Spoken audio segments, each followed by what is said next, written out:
घूमने लगी थी। साधु ने उसे यह विश्वास दिलाया कि वो उसे बचा सकते हैं और नई दिशा दे सकते हैं। इसके बदले में विधवा ने अपने दिल की सारी इच्छाएं साधु के सामने खोल दी। साधु का आकर्षण बढ़ता गया और विधवा को ऐसा महसूस हुआ मानो उसकी पूरी दुनिया केवल साधु के इर्द गिर्द सिमट गई हो। एक शाम, जब गांव का मंदिर सुनसान था और सभी अपने अपने घरों में थे, साधु महाराज ने विधवा से गुपचुप मुलाकात की। वो विधवा को समझाते रहे कि उसके भीतर एक दिव्य शक्ति है, जिसे केवल साधु ही जागृत कर सकते हैं। विधवा ने साधु की बातों पर विश्वास करना शुरू कर दिया और उनके और भी करीब आने लगी। वह रात बदल गई, पहले केवल उपदेशों और शब्दों में बंधी हुई रात अब एक नया अर्थ ग्रहण कर चुकी थी। गांव में साधु और विधवा के संबंध को लेकर चुपके चुपके चर्चाएं होने लगीं। कुछ लोग साधु महाराज के बारे में लगातार सुन रहे थे, पर विधवा और साधु के बीच बढ़ती नजदीकी को लेकर खुलकर बात नहीं की जाती थी, पर यह कोई छिपा हुआ रहस्य नहीं था। धीरे धीरे अफवाहें फैलने लगी। विधवा अक्सर साधु के पास जाती और गांव वाले चुपचाप ये सब देखते रहते थे। किसी ने कहा, कुछ तो गड़बड़ है, साधु महाराज और विधवा का रिश्ता ठीक नहीं लग रहा। कुछ गांव वाले साधु के प्रति अत्यधिक श्रद्धा रखते थे, जबकि कुछ उनके व्यवहार पर संदेह करने लगे थे।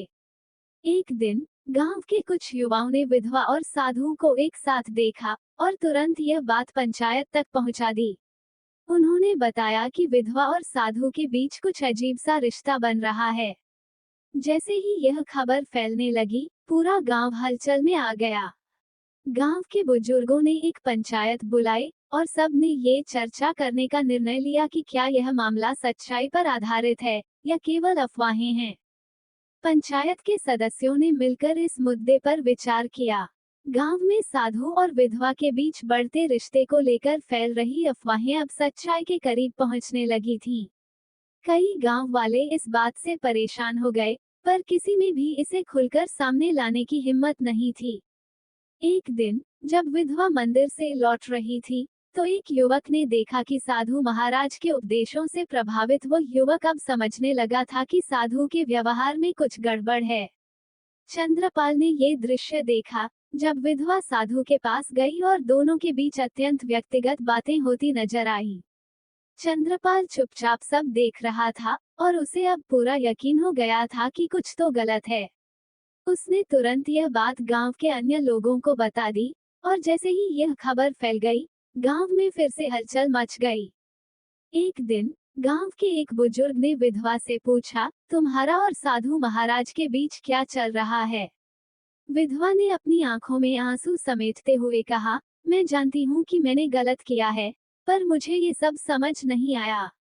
साधु महाराज ने मुझे सब कुछ सिखाया और मैं उनकी बातों में फंस गई। गांव में अफवाहें फैल चुकी थीं। कुछ लोग विधवा को दोषी ठहराते हुए कहने लगे कि यह महिला बिगड़ गई है और इसने साधु महाराज को फंसाया है। वहीं कुछ ने साधु के पक्ष में संकेत करते हुए पूछा, क्या साधु महाराज ने इस महिला को अपनी जाल में फंसा लिया है? इसके पश्चात पंचायत बुलाई गई। गांव के बुजुर्ग और सम्मानित लोग एकत्र हुए। पंचायत ने निर्णय लिया कि यह मामला पंचायत की अदालत में उठाया जाएगा। पंचायत हॉल में जब लोग जमा हुए, तो हर चेहरे पर गुस्सा और नाराजगी साफ झलक रही थी। गांव वाले इस पूरे मामले से अत्यंत